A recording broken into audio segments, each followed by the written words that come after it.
Mi solus tome, mi solus dar'tome, mi medinui an, mi bajuri verde. Mando for the Kute. Mando for the Kute.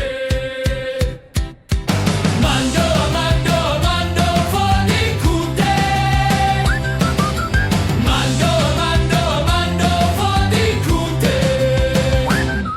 Olarom join the farm, Mando'a 101. Sukui!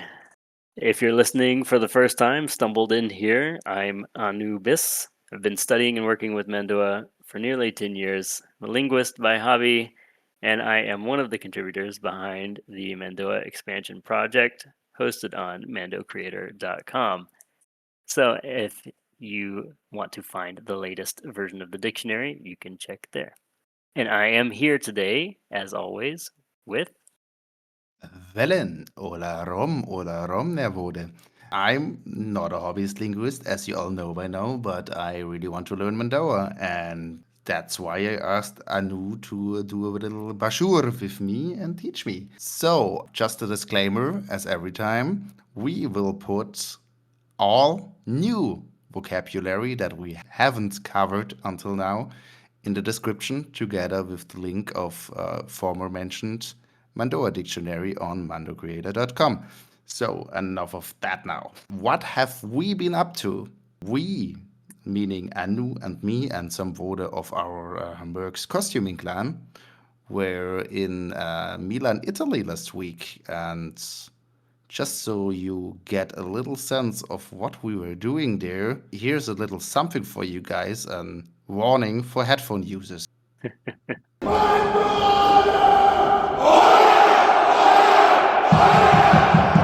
Yeah, that is the most epic battle cry I think I've ever heard or been a part of, and it was awesome to be there for sure. So yeah, beautiful Milan was a great time. It was really fun to get to kit up in our best Gum and get to hang out with our Vode from the other clans in the Mercs here, the Ori Setar clan. Got to meet Mandalore himself, Mandalore the Uniter, Tom, the head of the Mando Mercs Club. It's a good time. That was something, for real. So, just a little disclaimer. We talked about it in length between each other, actually, and at some point we will do a costuming episode. For sure, But yeah. just let's get the lore sorted before that now. Of course. And so, one thing that's a little bit of a funny joke there for you guys who have been doing your homework and listening in for the past few episodes, you may have picked up on it already. The Ori Setar clan, the name of the Italian Mando Mercs clan there, literally translates to big boot. So, Italy, the big boot-shaped country. It's just a joke about the country that they're from. Yeah. It's just fantastic. It really took me a second to understand why it was boot. I looked it up and first was why boot? Huh. Oh yeah, that's why, of course, yeah. Yeah. So let's just get into our homework for a second. Yeah, speaking of homework. Yeah, we had actually a contribution from the audience. Let me just pull that up real quick here. Really made my day there. The person said he's called Mendo or she, we don't know, on Spotify. Kaysh. And sorry, We'll go with Kaysh. Kaysh. Yeah, we'll talk about that in a little bit. Yeah, fair. I'll choose an easy one for this holiday. Alit, I have been slowly working on a Mando kit for years and recently found a neighbor who has also wanted to do one. Now we have 5 more folks involved and are planning to form our own Mercs clan. So the concept of family and specifically meaning more than blood is special this particular year. Yeah, that really spoke to me. I'm glad we got this comments, and more power to you. Great that you guys are forming your own clan, and Definitely. that's basically what we were speaking about last episode. Like Alit Orishia Taldin, it is really a great thing to find like-minded individuals. Speaking of audience participation, another fun thing that happened while we were in Milan was we got to meet our first fan. That was really cool. So shout out to Galar Jaran. He showed up there and got a picture with me and posted it to his Instagram. So it was really interesting to be recognized by my hit for the first time out in the wild. So glad you got to stop by and say hi, and also Yeah. say retour chez me as we parted ways. That's so great. Yeah, what I just wanted to say is my what brings me sheer joy, what kind of involves what Anu just spoke about is I'm really Idetjar. I feel thankful for just you guys out there appreciating what we're doing, and we got so much cool and like honest and kind feedback up until now that I would have never figured we would get. So thank you guys. Yeah, absolutely. The reception by everyone who's been tuning in has been really warm and wholesome, and we're glad you guys are enjoying it. Helps us be motivated to keep making this stuff for you. So For sure, for definitely, sure. yeah, definitely chime in and let us know what you think and say hi. So now we got that covered. Let's start the dissection of what you just spoke this time for our intro sentence. Right, And yeah. Talking about wholesomeness yeah. as we try to find a way to segue these together. Um, so the intro phrase, I'll just say it again one more time. Mi solus tome, mi solus dartome, mi medinui an, mi bajori verde. So this is the wedding vow that Mandalorians use to announce and vow to each other that they are joining in marriage. Or the Mandalorian word, Mando'a word for that would be Ridurok, I believe. Let me. It Yeah. is. Yeah. I just looked it up earlier. Yeah. Yeah, Yeah. once I'm certain, Yeah. yes. Yeah. Yeah. Ridurak is the love bond, the bond between spouses, the marriage agreement. And yeah, it translates to we are one together, we are one apart. We share all, and we will raise warriors. So it's a promise for the future and a vow to each other that, whether you're together or apart, you still are one with each other. And so that's really beautiful vow in my opinion, and I unfortunately have not yet witnessed a wedding where, like, in real life, where people have used this, but I would love to see this at some point. So, anybody out there, maybe Velin, wink wink, nudge nudge, Wink, wink. Yeah, yeah. in the near future, maybe if Let's you're see, planning let's on see, getting let's married, see. try to throw that one in there. Yeah, I'm not sure. Like, I could be mistaken, but I think like our clanmates, Makar and Vector, might have used that. They might Unf have, yeah, yeah. Unfortunately, I wasn't there because I didn't know them back then, but strong chance that they did because they also took like wedding photos in full kit. So Of course, yeah.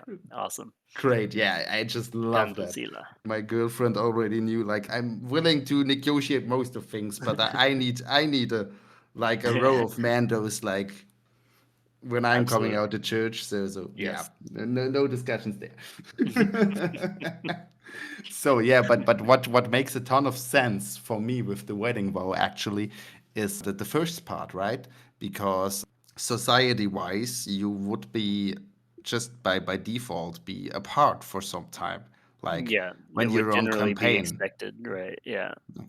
So that's actually also something interesting from the text that Karen Travis wrote for the Star Wars Insider that we also got some material from last episode. There's She states that there is indeed like just a teeny tiny kind of a gender role, but it's mostly more of a temporary thing, you would say, because, yeah, both women and men are warriors, but women would be expected, according to the pamphlet at least, to stay home and raise the children, but, and there's the big but, they are expected to be as exceptional of a warrior than the man would be because someone needs to defend the homestead and look after the children. If Yeah, there are no children involved that need to be taken care of, then they just share the responsibilities of the man. yeah, just heading out into the field and getting the work done, whatever, one way or the other. It's kind of the there's an old story, the whole the warrior in the garden thing, where yeah, it's nice to be the warrior and have all the battle prowess and everything, but you want to be the warrior in the garden where you're out there gardening and farming and no one expects it, but anybody comes through trying to burn your garden down, you better believe the warrior comes out. And so that's super awesome that that would be kind of the expectation there, that anybody who's staying home, whether it's the male or female or whoever in the relationship that's taking care of the house, whoever stays home, they're going to be the ones defending the garden and defending the kiddos. And kicking some serious shep. Serious ships, of course. On the note of that, what really stood out to me, and I noted because it was so hilarious to me, being Mandalorian, like the ideal of a woman, is not fragile and graceful, but like physically strong, enduring, and gritty.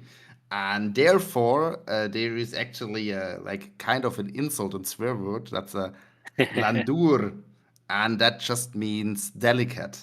So Yeah, like a it's delicate not, little flower. yeah, that's not a good thing in Mando'a. You don't call a Mandalorian woman Landur. You will lose your teeth. Yeah, like same thing with calling them a bad mother or a bad warrior. Better don't. Better don't. Ask Yeah. me how I know.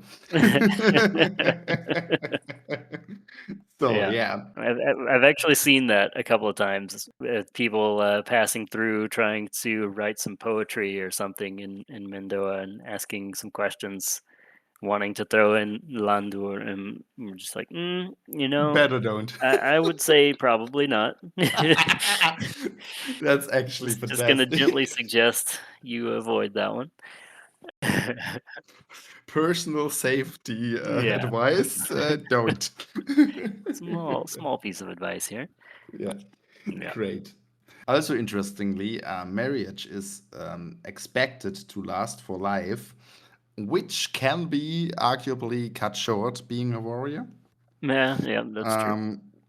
And I guess kind of to also save like the existence of the clan and to get enough offspring, Mandalorians are actually allowed to marry as soon as they are 16 years old. Yeah, for the human Mandos, I guess. And who Yeah, knows when it surely. comes to other alien races, but yeah. Yeah, yeah. Um, There's the problem again that we already discussed for non-xenophobic people. right. There's Yeah. sadly not lots of Not source enough material. representation. Yeah. Yeah, yeah, yeah. There is, however, the possibility of divorces. That would just be called shukla reirurak, and that's essentially just means broken marriage, broken love bond, and that so that can happen. On the interesting topic there of like divorce, there's also the concept of like disowning parents and such, or I suppose also disowning children, but generally that doesn't happen. But disowning parents, sometimes that does happen if parents are chabuere. We'll cover that one in the in the in the details what that means.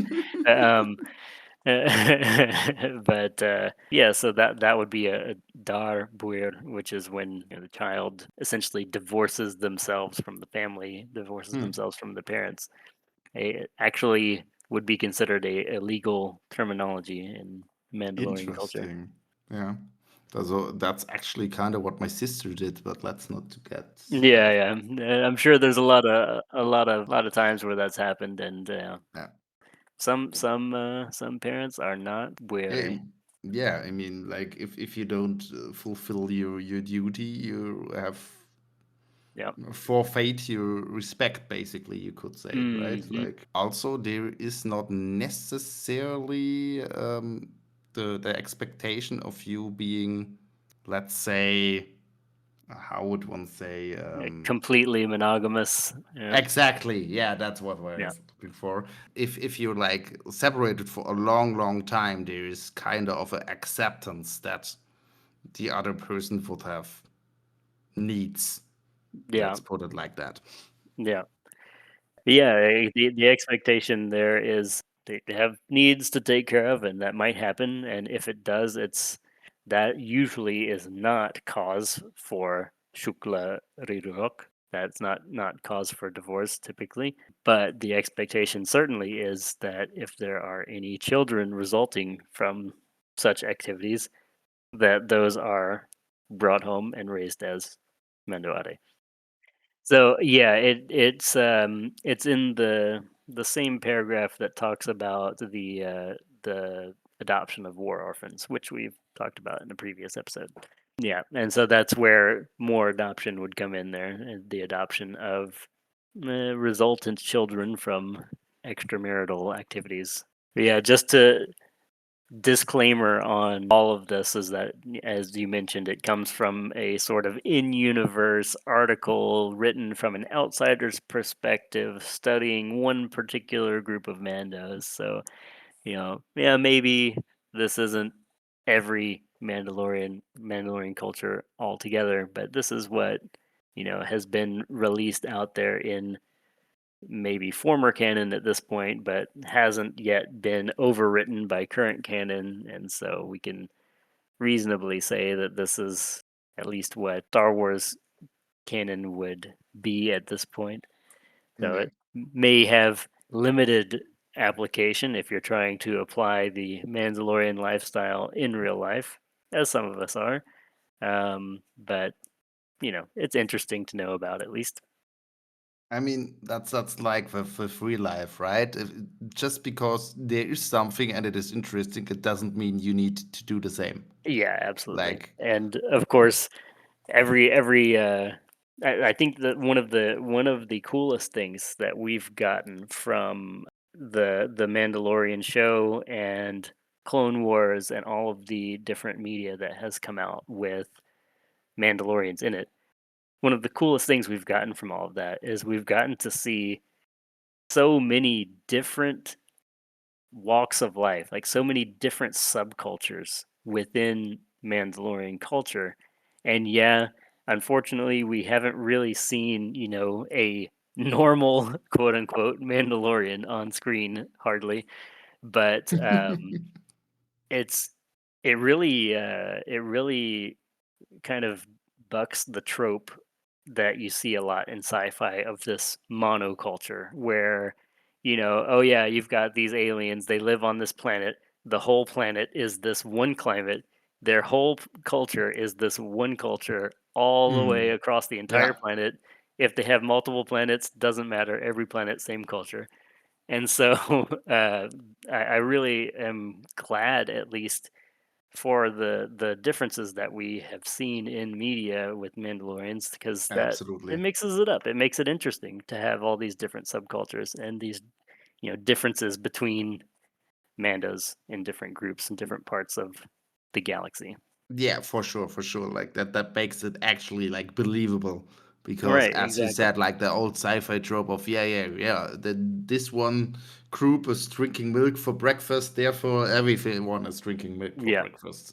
Yeah, yeah, I gotcha. One thing that actually how we were like The ball is just going round and round. It's great. Actually, I prepared a little something that's also from the text, but that just fits perfectly in there. Is the section Hmm. mixing with the Mando'ade. So if you happens to find yourselves amongst Mando'ade or fall in love with one, who knows? Right. Not being face to face with them on the point of a blaster, but actually interacting with them. And there are a few things that you should follow. These are the following: say what you mean, always say what you mean.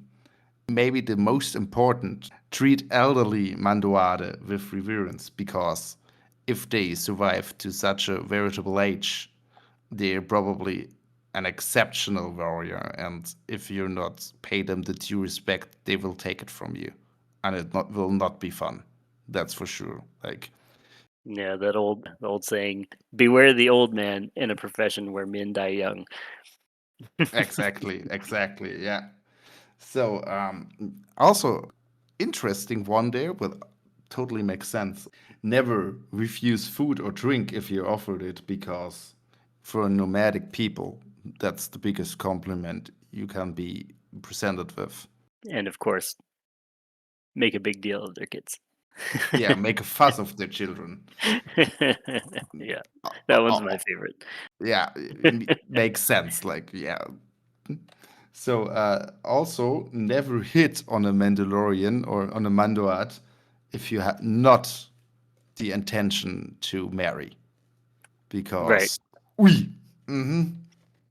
Yeah, live fast, die young, so don't waste time. Yeah. If you're gonna make the pass, you better be prepared because, you know, Yeah. they might just make the pass back and it might be a little more than you bargained for. Oh yeah. So you are mine, no, but nope, nope. What do you want to Marriage go? No, vow no. right now, today. Like, They just come at you with the me tome and you don't even know what's happening. They're like just you find yourself with a blaster to your head, and like, yeah, what am I supposed to say? Yeah, time for some moon bajir. yeah, exactly. um, Also, a funny one was always look them in the eye or in the vertical portion of the T visor. Yeah. So that one also was funny. Of course, take off your boots if you're entering their home, and most importantly, always pay your debts immediately. You don't want to be owing a Mandalorian money.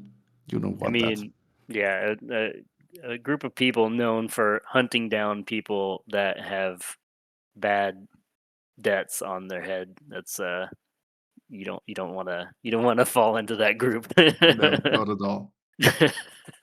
Yeah. So speaking of falling into groups, I think that actually could be a good time to bring up today's grammar section. Right. So, yeah, let's talk about some of the things that you see in the wedding vow, or at least you see one of them repeated a few times in the wedding vow, and something that you really can't start making sentences at all until you understand at least a few of them. Pronouns. So we're going to talk about exactly like what pronouns exist in Mando'a, what they mean when you use them, that sort of thing. And so the first one obviously would be ni, which we've said a few times here, and I'm sure everyone is probably already familiar with. But that is the first person pronoun, I or me. There is also ner, which is the possessive form of that first person pronoun. So, like ner kal would be, my blade, that sort of thing. And then the next one to go to, obviously, is going to be gar, which is the second person pronoun. That's you. This one, interestingly, does not have a separate possessive form. So if you want to say, your blade, it's still just gar, gal. And then if we wanted to talk about, me and you, like us, then that is when we use me, which is in the wedding vow there. Us, we are one, me, tome. So there is a possessive form of that one. The first person plural possessive would be Cuun. That just means our. So our blade, un kal. And then you have the third person when you start talking about other people. So, in English we have, he, she, they, that sort of thing. Mando'a, as in most cases with Mandalorians, they don't care about what's going on under the armor, so they just have the one. They just have the one pronoun for he or she, Kaysh, and so that's what I mentioned earlier when we were talking about the person commenting. Yeah, we don't know who they are, but we know they are Kaysh. Let's just say Kaysh. Yeah, Yeah. exactly.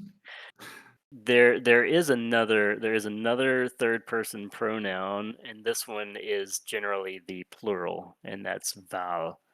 Um, so that's they as a group. These people over there, they are blah blah blah val, and that one as well is possessive, as just like with gar, where it's the same form for possessive.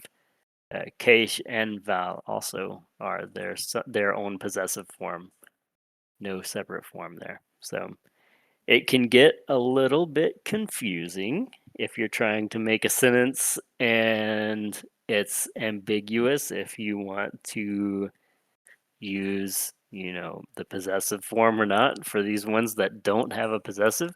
So you might have to get a little bit creative with your wording and the way that you order things in the sentence if you find your sentence to be hard to understand there. Just something to be aware of. I actually struggled with that a lot, but I have a new to pester with questions, so that's okay. Right. Yeah, but one example for ni und der is that I like to use to just give people like the first little introduction to Mando'a. Is, for example, I can introduce myself like ni Velin talor, or I can say nergai Velin talor. Yeah. And so then you're separating it out. You say, I am. There's that hidden kui in there. Ni kui. But we don't say that because you don't need to. And then your name. Or you can say that your name, literally, der guy, is Velin. So yeah, good way to do it. That's something also that I think just really comes with practicing. But For sure. I think we had to bring that up to just give people a starting point. And remember, always drop the kui or you will sound like an ROAT. That's right. Yeah, you don't want to sound like an autoeti because you walk into a Mando bar saying "kui" in every sentence. Someone might just hop in there and give you a Mirshmoretia. Oh, and I suppose that there is our word of the week, actually. As you might have already guessed, Mirshmuretia Good job. is the famous Keldabi kiss. Right. And it can be with some serious force with a helmet to inflict damage if you're trying to really headbutt somebody and take them out.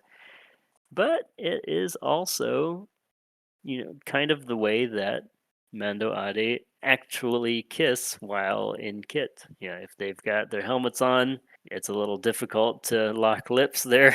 So, Right? just a little gentle head bump with the helmets, kind of a show of affection. And, one of the kind of sweetest and saddest ones that we've seen in media is when Django loses his head in the prequels and Boba picks up his helmet and does a last sad little Mish Mauritia. He kind of kisses dad goodbye. No. But that one really hit home. Yeah. Yeah. Yeah, once you understand it and you see that scene, man, it really hurts a little Mm. bit. Yeah, that's a great of example of context matters, right? Exactly. Like if you know about that thing, you see that scene completely different. Yeah. That's for sure. Yeah, just the thing that Anu already implied that I just wanted to really add and drive home is doesn't need to be romantic. It's just a sign of Oh affection. yeah, Like yeah. you can do that with your what, but you also could do that with your sharika or ridur, like Mhm. your sweetheart or your wife, husband, whatever. It's just like really, yeah, as like I think it's kind of intuitive because we actually do that in real life, right? If Mhm. you just like not exactly bonking our heads together, but just touch You're foreheads, right. basically. Yeah. That's something you do with kids. That's something you do with your loved ones. So yeah, it Mhm. makes a ton of sense. I think it's really just whoever came up with that is like a great piece of observation there. I think. Yeah, I agree. There is an interesting little discrepancy to note that you may find as you're searching up the word of the week in the dictionary. There is a phrase that contains it, but a little bit altered. The Kopani Mirthmereche Vod. Gotta say it with that little attitude thrown in there. Yeah. Are you looking for a headbutt dude? And so that one ends with the she instead of xia. And that little vowel change is interesting. And as we've as we've mentioned in the past, it could totally just be a typo. It absolutely could be. It's happened before. Yeah, maybe it is. But it's a lot more fun if you try to find a way that maybe it's a feature, maybe it's intentional. And so there's a theory that we have tossed around a little bit in the Mando'a expansion team. This is I'm gonna go ahead and caveat this and put a little disclaimer that this is definitely not agreed upon. We don't know for sure. This is just kind of a guess based on some patterns that we've seen a little bit of. Um, but don't go applying this everywhere because yeah, it's maybe not the way it actually works. Anyways, that aside, so that xie ending, we see this kind of like ye at the end, the yay at the end of a word. We see that happen a lot in uh, things that are kind of like directed at a person. When you're saying something, you're not saying it to them, you're saying it at them. You know what I mean? Like a good example is when you're trying to tell someone to get the heck out of your way, right? Hey, I don't want you here. You need to leave. Get out of here. Go away. Out of my face. Usenye. And so you see right there at the end, there's that ye at the end. There are a couple of other ones, like if you're trying to say please, like if you want ask somebody for something, so you're telling them, hey, give me this thing, please. You want to be polite, say please. There's gedetje. And if you want to kind of give a you're welcome back to somebody who's thanking you, you've got ba gedetje. And so there's this little pattern there where the end of the word has this kind of yay component at the end. And the theory is maybe whenever you're doing this, you're saying something kind of at somebody, you don't really expect it to have a response. It's kind of this rhetorical Mhm. form, I guess you would say. You change the end of the word to have this Mhm. yay at the end. So If it's just a phrase, right, basically. yeah, you have these phrases and you're just saying it to them. You don't want them necessarily to say anything back. You're just saying it, kind of at them. Mir Mhm. like, yeah, That would what are you make doing, dude? sense. I'm about to headbutt you if you don't get out of my face, kind of thing. Like you don't really expect them to say anything other than maybe to square up for a fight. And so you're just kind of saying it at them. You know, Usinye, get the heck out of my face. Gidetje, please. Bye Gidetje, you're welcome. Yeah, these things, it might work. I mean, it might make sense because I just thought about it while you were talking about it, and even if you don't hear it, also there's two connotations. If I in English said, uh, I give you a headbutt or I headbutt you. Yeah, You know, yeah, you don't exactly. really have a phonetical difference, but the word is used differently. So Yeah, yeah, it might make sense. And like Mando'a is not really rich on like nuances that you can use yeah, elsewhere. So maybe that's how you nuance something. So it would make sense for me. Yeah. yeah. Maybe so. Ah, I love theories like that. My inner nerd rejoice. So about my inner nerd rejoicing, what I never was rejoicing about was homework. That's But true. you're here on your own terms, so deal with it. Um, You signed up for this. I'm sorry. yeah. Sorry, guys. It is what it is. Now I think we have an interesting little piece of homework, and that would be just go on the dictionary and look up an attribute you would deem most important in a partner. What you would be looking for in a partner. Sorry. Yeah, something you Yeah. find So attractive, maybe, and yeah, important, a whatever. little Yeah. part of their character that you're looking for. So yeah, that's your homework until next week. Yeah, let us And know in the uh, comments. Who knows? Maybe yeah, a couple of please. commenters will see that they have some compatible words there, and yeah, maybe some sparks. That would be the next thing I didn't have on my bingo this year, but yeah, okay. Yeah. After Luca just coming up to us on the Comic Con, but yeah, who knows? So, guys, before we squander too long, as always, all that leaves us with is to say, retour chez me. Retortemi.